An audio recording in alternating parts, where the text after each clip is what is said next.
요한복음 6장 14절과 15절의 말씀을 가지고 필요하지만 조심해야 될 영적 태도라는 제목으로 하나님의 말씀을 같이 묵상합니다.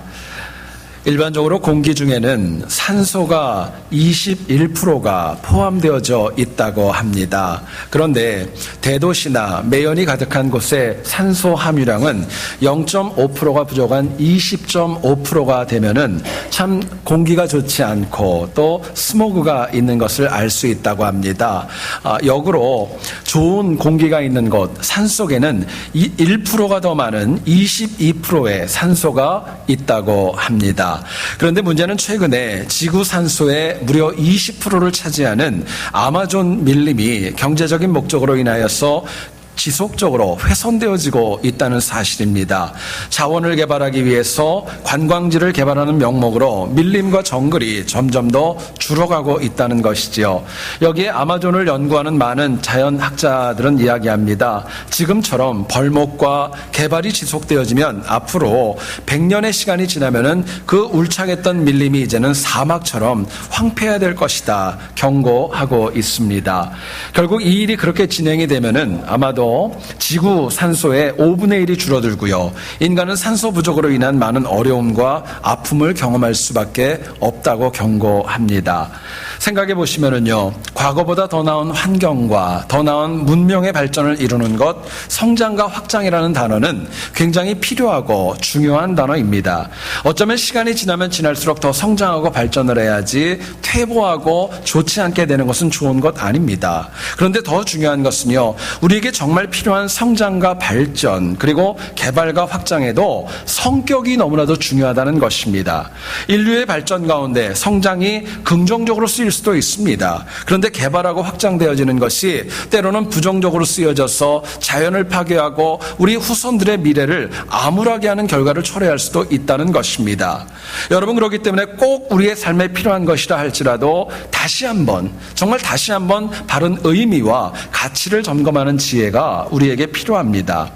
이민자로 이 패역한 세상을 살아갈 때 많은 것들이 필요합니다. 그 가운데 가장 중요한 것 중에 하나는요, 하나님을 믿는 믿음입니다.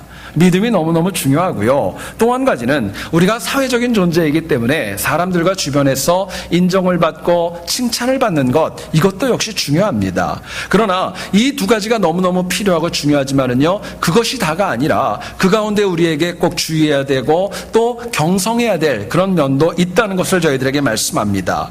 우리의 삶에 너무나도 중요하고 필요한 것이 많이 있지만 문제는 그것이 바르게 활용되어지고 선용되어질 때에 가치가 있고 의미가 있기 때문에 그렇습니다.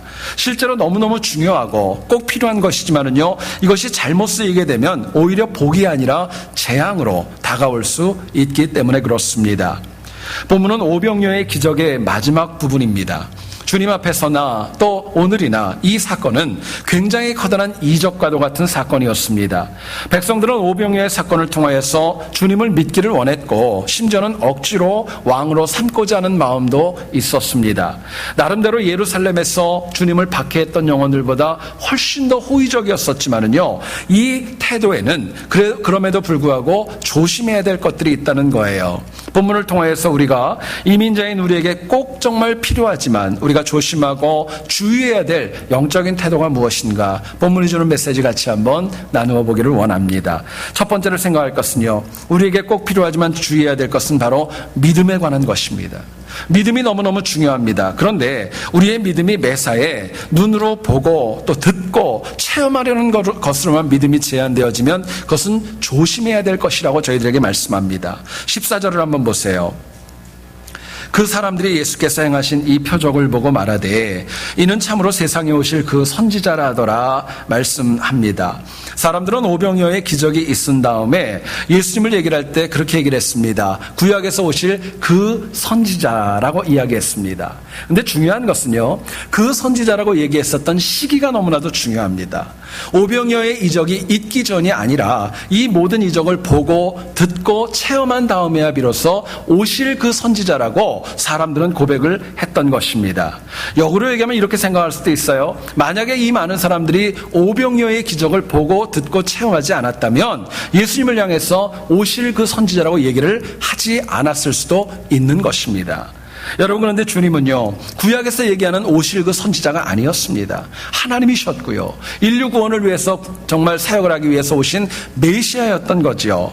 그런데 사람들은 예수님을 자신들의 상식과 전통 속에서 기대하고 바랬던 바로 그 선지자로 제안하고 가두어 놓고 말았던 것입니다. 여러분, 이처럼 우리가 단지 내가 눈으로 보고 귀로 듣고 체험하는 그것으로 믿으려 할 때는 그 믿음이 온전하지 않다는 것입니다. 한계가 있다는 거예요. 사람이 무엇인가를 보고 듣고 체험하는 것, 안 하는 것보단 좋습니다. 근데 그 모든 것들이요, 정말 온전하지는 않다는 것이에요. 내가 보고 듣고 체험한 것들, 그래서 내가 생성되어진 믿음이 누구에게나 다 옳다고 장담할 수는 없기 때문에 그렇습니다. 어떤 가정에서 한 아이가 엄마에게 이야기합니다. 배가 아프다고 이야기를 하자 엄마가 아이에게 이야기합니다. 그것 봐라, 내가 아침을 먹으라고 했는데 내가 그것을 먹지 않았기 때문에 속이 비어가지고 네가 지금 배가 아픈 거야. 일로 와서 빨리 아침을 먹어라 하고 아이에게 밥을 챙겨 먹였습니다. 아이가 밥을 먹고 나니까 괜찮아졌어요. 그리고 또 놀기 시작을 했습니다. 근데 그날따라 목사님께서 그 가정에 오전에 신방을 오시기로 하셨는데 두통이 나가지고 너무 머리가 아파가지고 오후에 돼서야 그 가정에 신방을 오셨던 겁니다. 근데 아이가 자기가 배가 아팠잖아요. 그러니까 머리가 아팠던 목사님에게 다가가서 이렇게 조언을 하더랍니다. 목사님 머리가 아프셨어요? 머리가 비었기 때문에 아픈 거예요. 머리가 비었기 때문에 아픈 거니까 머리에 뭔가를 가득 채우면은요, 안 아플 거예요. 그리고 아이가 목사님에게 이야기를 하더랍니다. 여러분, 생각해 보세요. 인간이 보고 듣고 체험하고 믿는 것은요, 어떤 면에서 보면 정확해 보입니다. 그러나 그것은요, 분명 한계가 있는 거예요. 온전하지 않은 것입니다. 자, 그렇다면 우리가 보고 들음으로 믿는 믿음보다 더 사모해야 될 믿음이 무엇일까 묻게 됩니다. 본문은 저희들에게 이렇게 얘기를 합니다. 우리가 보고 들은 믿음보다도요, 하늘의 은혜를 받고 믿는 것입니다. 하나님의 은혜를 받고 믿는 믿음이 그게 진짜라고 얘기를 해요. 15절을 한번 보시죠. 그러므로 예수께서 그들이 와서 자기를 억지로 붙들어 임금으로 삼으려는 줄 아시고 다시 혼자 산으로 떠나가시니라 말씀합니다. 유대인들은요, 갈릴리에서 주님이 행하시는 것 보았습니다. 들었습니다. 체험했어요. 그리고 자신들의 뜻대로 주님의 의견은 물어보지도 않고 억지로 왕을 삼고자 주님을 붙들었던 것입니다. 그러나 예수님은 보고 들은 그런 믿음이 아니라 하나님의 은혜를 가지고 사명을 가지고 이 일을 담당하지 않으셨습니까? 여러분, 만약에 유대인들이 하늘의 은혜를 받고 믿음을 가졌다면요, 어쩌면 이렇게 억지를 부리지 않았을 겁니다. 근데 유대인들의 문제는요, 보이고 들리는 대로 믿었기 때문에 결국 주님이 얘기하시는 하늘의 은혜를 받는 핵심을 놓치고 말았던 것입니다.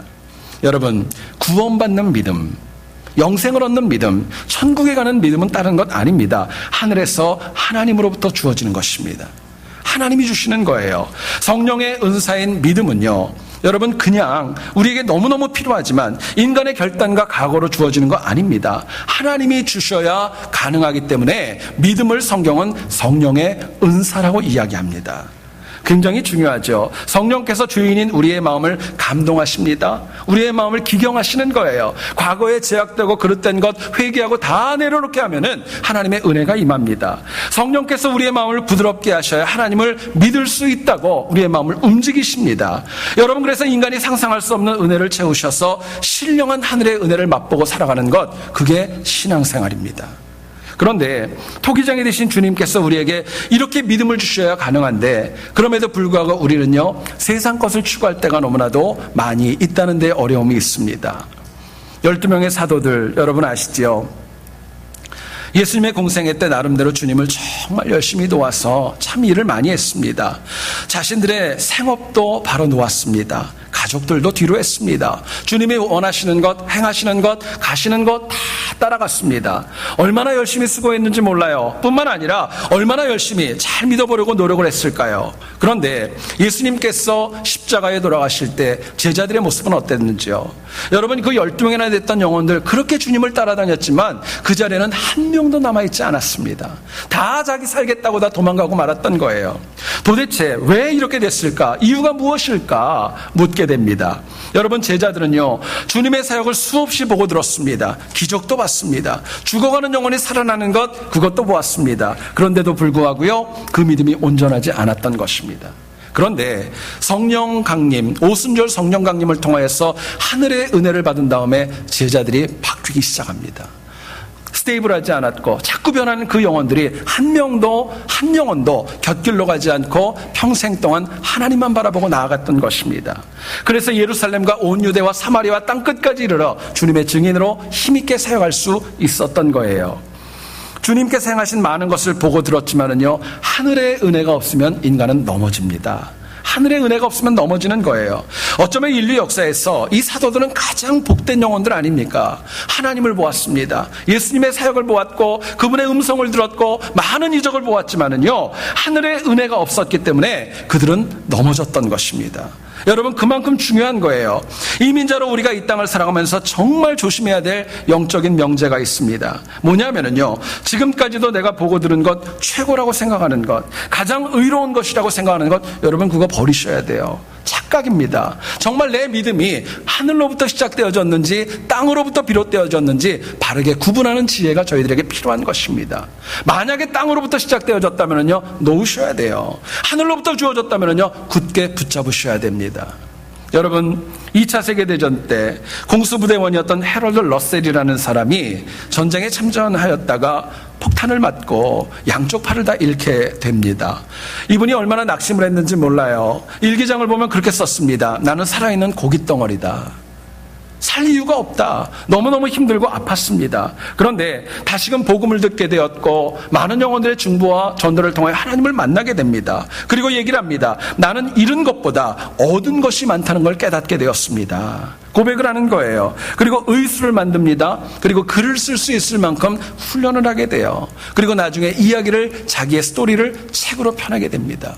여러분, 그렇게 쓰여졌던 책이 우리 생애 최고의 해, 이 책이었고 이것이 영화로 만들어져 가지고 세계적으로 큰 화제를 불러일으켰습니다.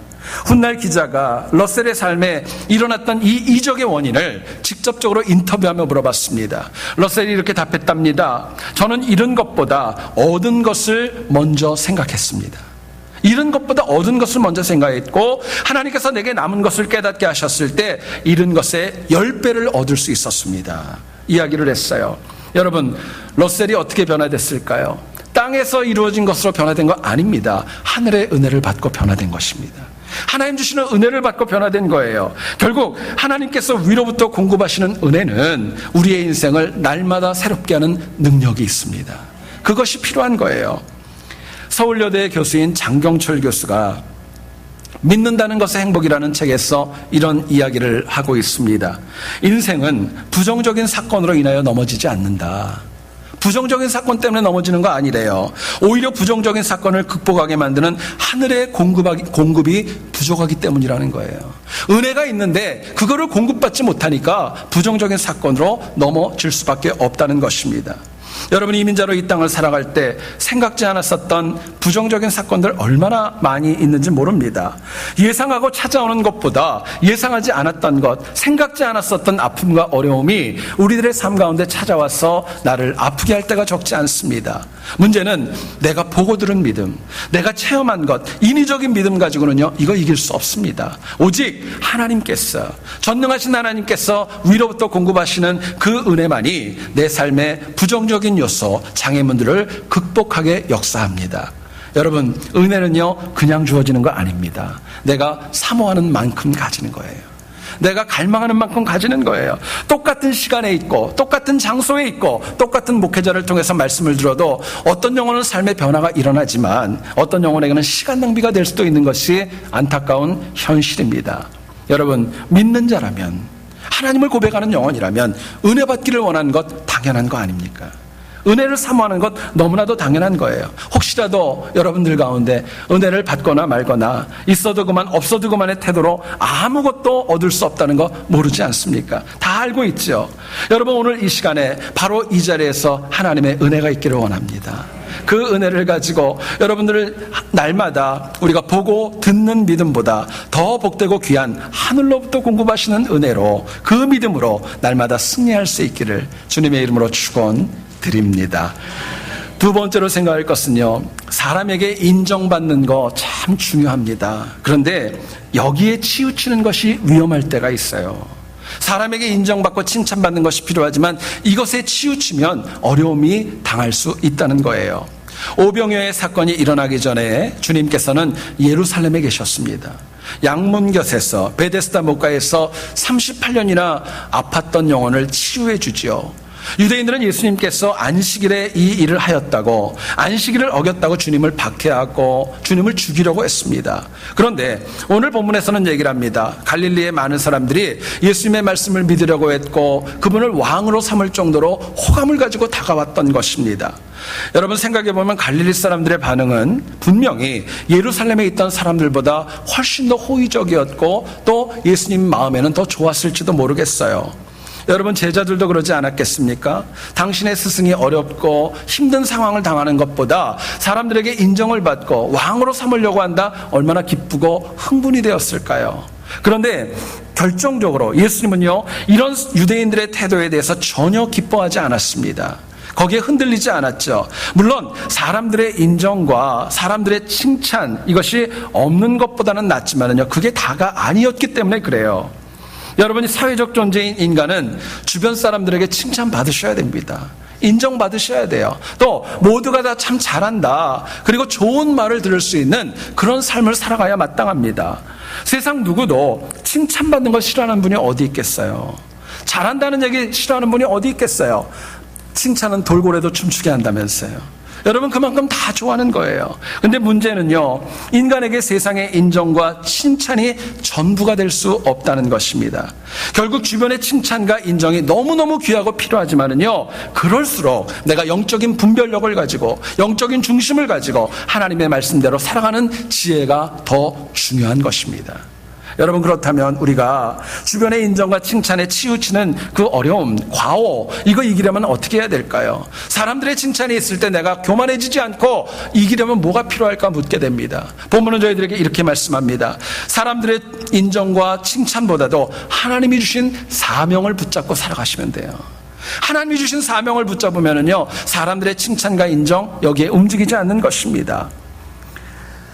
여러분 오늘 본문을 보면 오병이어의 사건이 있었던 다음에 반복하지만 사람들은 주님을 억지로 왕을 세우고자 했습니다. 예수님은 그러나 억지로 왕이 되는 거 이거 원하지 않았죠. 오히려 하나님께서 주신 인류 구원의 사명을 감당하기 위해서 그 자리를 피했고 제자들에게 갈릴리 바다를 건너가라고 명령을 하셨습니다. 그렇기 때문에 백성들이 어떤 마음으로 주님 앞에 다가와서 어떤 호의를 보이는지 주님은 모르지 않았습니다. 알았기 때문에 제자들을 보낸 다음에 혼자 산으로 올라가셨다라고 말씀합니다. 여러분 중요한 것은요 예수님도 사람입니다. 하나님이시지만 사람이기 때문에 좋다고 그러고 인정하고 칭찬하는 거 좋으셨을 거예요. 그러나 더 중요한 것은 그럼에도 불구하고 당신이 해야 될 사명을 놓치지 않았고 사명이 흔들리지 않았다는 것입니다. 여러분 일반적으로 나를 향한 사람들의 칭찬과 인정은요 있으면 좋죠. 근데 여러분 아세요? 그건 영원하지 않습니다. 계속 가는 거 아닙니다. 이유가 있어요. 사람들이 변하기 때문에 그래요. 지금은 칭찬하지만 나중에는 비판할 수도 있고요. 더 중요한 이유가 있습니다. 내가 칭찬받는 삶을 살아가다가 내가 변질될 수도 있기 때문에 사람들의 인정과 칭찬은요 우리가 믿을 수 없다는 것입니다. 여러분 그러나 내가 부족하건 강건하건 간에 하나님이 내게 주신 사명은요 그렇지 않습니다. 사명은 다른 거예요. 사명은요 내가 살아가야 될 이유가 사명입니다. 내가 지금도 하나님이 호흡하게 하는 이유가 있다면 아직 내가 해야 될 일이 있는 사명이 있기 때문에 그렇습니다. 내가 비록 부족하고 연약해도 사명을 완수해야 하나님을 볼 수 있고 하나님을 찬양할 수 있고 하나님 백성답게 이 땅을 살아갈 수 있기 때문에 그렇습니다. 여러분 사명이 또 중요한 이유가 있어요. 죄인인 인간은요 가만히 한번 보세요. 주변 사람들이 잘한다고 그러고 칭찬하고 인정해주고 또 너무너무 잘한다고 좋게 얘기하면은요 그것으로 끝나지를 않습니다. 대부분의 사람들의 공통점이 있어요. 칭찬과 인정에 눈이 멀어서 교만하게 됩니다. 첫사랑을 잃어버리는 거예요. 하나님보다 자기가 더 높아질 때가 더 많이 있습니다. 그렇기 때문에 여러분 사람의 인정과 칭찬은요 필요합니다. 있어야 됩니다. 그러나 그것을 바르게 분별력을 가지고 임하지 않으면 그 사람들의 칭찬과 인정은 나에게 득이 되는 것이 아니라 독이 될 수도 있는 것입니다. 여러분, 그렇지만 사명은 다릅니다. 나를 넘어뜨리지 않습니다. 은혜를 주시고요, 하나님 나라에 가는 그날까지 나를 굳건하게 믿음으로 붙잡아 줍니다.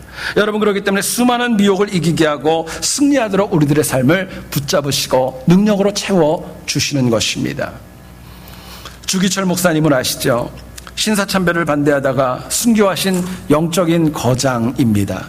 4년여 동안이나 옥중에서 정말 말로 표현할 수 없는 많은 고문과 아픔을 당하셨습니다.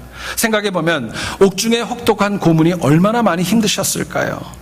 또 다른 많은 목사님들이 중간에 포기하고 나가서 목회하고 사역들을 감당할 때 본인도 중도에 포기하고 싶은 마음이 왜 없었겠어요? 그러나 주 목사님은 신사참배가 하나님의 말씀과 위배되어지고 자신에게 주신 사명과 맞지 않았기 때문에 끝까지 믿음으로 여기에 대적을 했던 것입니다. 여러분, 당시 기록을 보면은요, 주 목사님에게는 80이 넘은 노모가 있었습니다. 아내도 있었습니다. 4명의 어린 아들들이 정말 말 그대로 올망졸망 남아있게 되었던 거예요. 인간적으로 생각하면은요, 정말 가족의 미래에 대한 염려와 걱정이 왜 없었겠어요? 당연히 있었죠. 그러나 끝까지 하나님 말씀 붙잡고 사명을 붙잡았을 때 하나님이요, 그 가정을 책임져 주셨어요. 여러분, 그 자녀들 지금도 믿음 가운데 세상에서 성공한 영혼들 많이 있고, 목회하는 분들도 많이 있고, 교수로 사역하는 분들도 많이 있고, 하나님 나라 위해서 힘있게 하나님이 사용하시고 은혜를 주시는 것을 저희들에게 보여줍니다. 여러분, 제 얘기를 잘 들어보세요. 하나님께서는 사람들의 인정과 칭찬 때문에 자기의 자리를 잃어버리는 영혼들, 칭찬과 인정 때문에 자기의 사명을 잃어버리는 영혼들, 하나님이 제일 아파하십니다. 안타까워하시는 거예요. 역으로 힘들고 어려워도 끝까지 사명을 지킨 영혼들에게는요, 하늘의 은혜를 채워주시는 것입니다. 여러분, 그런 영혼들에게, 그 믿음의 후손들에게 복의 복을 더하십니다. 여러분뿐만 아니라 그 모든 후손들에게 믿음의 명문 가정으로 하나님이 세우시고 복의 복을 더하시는 거예요. 여러분, 실제로 생각해 보세요. 변하는 인간의 믿음을 따라가시겠어요? 아니면 영원하신 하나님 주시는 사명을 붙잡고 살아가야 되겠습니까? 문제는 그럼에도 불구하고 우리는요, 너무너무 눈앞에 보는 거, 내가 먹고 사는 거, 여기에 집착하며 살아갈 때가 얼마나 많이 있는지 모릅니다. 어떤 거리에서 한 도둑이 여성 의류 특집 기사를 다룬 그 잡지를 가판대서 훔쳤습니다. 근데 경찰한테 딱 걸리고 말았어요. 붙잡혔습니다. 경찰이 질문합니다. 왜 패션 잡지를 훔쳤는가 물어봤더니 도둑이 이야기합니다. 이 패션 잡지가 내 일에 너무너무 중요하기 때문에 내가 훔쳤다라고 이야기를 하더랍니다. 경찰이 도대체 이 말을 듣고 이해를 하지는 못했어요. 이게 도대체 무슨 말이냐, 어떤 얘기냐, 이해를 하지 못했던 겁니다. 그러자 도둑이요, 이 경찰에게 이렇게 보충 설명을 했다고 합니다. 제 직업이 소매치기 아닙니까? 도둑인데 내년에 출시될 옷에 주머니가 어디 있는지를 내가 알아야 내가 비즈니스를 할 수 있고 또 훔칠 수 있지 않겠습니까? 라고 항변을 하더랍니다. 여러분, 사람은요 다 이래요. 어렵고 힘든 세상에서 어떻게 하면 내가 좀 잘 살고, 어떻게 하면 좀 더 나아지고, 어떻게 하면 좀 더 발전할까, 여기에 많이 집착하지만은요, 인간적인 생각으로는요 이거 해결할 수 없는 것입니다. 오히려 하나님께서 한 번뿐인 내 삶에 주신 사명, 은혜, 그거 붙잡는 거예요. 그게 승리의 길입니다. 여러분, 생각해 보시죠. 사명은 멀리 있는 거 아닙니다. 할 수 없는 거 하나님이 하라고 얘기하는 거 아닙니다. 추상적이거나 이론적인 것도 아닙니다. 하나님은요, 사명을 저희들에게 이렇게 말씀합니다. 지난주에 어떤 책을 보니까 그렇게 얘기를 하더라고요. 사명은 딴 거 아닙니다. 지금 내가 하는 일을 믿음으로 최선을 다하는 것입니다. 지금 나에게 준 거, 그거 믿음으로 최선을 다하는 것이고요. 내가 지금 만나는 영혼들, 내가 접하는 사람들에게 하나님 대하듯이 최선을 다하는 거, 그게 사명이라고 이야기합니다. 뿐만 아니라 지금 이 시간에 내가 하나님 앞에 최선을 다하는 것, 그게 사명이라고 저희들에게 말씀하는 거예요. 멀리 있지 않습니다. 여러분, 오늘 본문과 같은 내용, 똑같은 내용이 있는 마태복음을 보면은요, 오늘 본문은 그렇게 얘기를 합니다. 예수님이 그냥 산에 오르셨다, 이거로 끝나지요. 근데 마태복음 14장 23절을 보면 이런 말씀이 나옵니다. 왜 예수님이 산에 오르셨는가? 이유가 나옵니다. 이렇게 얘기를 해요. 무리를 보내신 후에 기도하러 따로 산에 올라가시니라. 주님이 올라가신 이유가 있었어요. 기도하러 가신 것입니다. 여러분, 사명은요, 땅이 아닌 하나님께서 신령함 가운데 우리에게 주신 의무이자 결단입니다. 그렇기 때문에 절대로 사명은 땅으로부터 비롯되어진 힘으로 감당할 수 있는 그런 것이 아닙니다. 하나님이 주신 사명은 오직 하나님 앞에 엎드려 기도하고 위로부터 주시는 능력을 가지고 감당할 수 있는 것이다, 저희들에게 말씀합니다. 여러분, 예수님도요, 사람들의 인정을 받았을 때 그거 우격다짐으로 이기지 않았습니다. 산에 올라가서 기도하시고 이기셨어요. 마찬가지로 우리도 세상의 인정과 칭찬이 비록 있다 할지라도 넘어지지 않으려면 제일 먼저 우리가 하나님 앞에 엎드리는 기도의 시간이 필요합니다. 여러분, 기도하는 영혼에게는요, 사명에서 곁길로 가지 않습니다. 넘어지지 않습니다. 하나님이 보호해 주시는 거예요. 은혜로 채워주시는 겁니다. 여러분, 우리의 삶에 기도가 빠지면 결국 인간은 세상에 인정받고 칭찬받는 것, 이게 전부인 줄 알고 그것 가운데 자기도 모르게 빠져들어서 넘어지고 마는 것입니다. 여러분, 이민자가 악한 세상에서 곁길로 가지 않으려면요, 기도의 시간을 확보하셔야 돼요. 하나님하고의 만나는 시간을 확보하셔야 됩니다. 하나님과의 대화 시간을 늘리고 견고하게 붙들어야 하나님이 주신 사명을 붙잡고 칭찬과 세상의 인정으로부터 이겨나갈 수 있는 것입니다. 여러분, 한 주를 살아갈 때도 평생 동안 비록 사람들의 인정과 칭찬이 꼭 필요하지만 이것보다도 기도로 사명 붙잡고 승리하는 우리 모두 될 수 있기를 다시 한번 주의 이름으로 축원드립니다.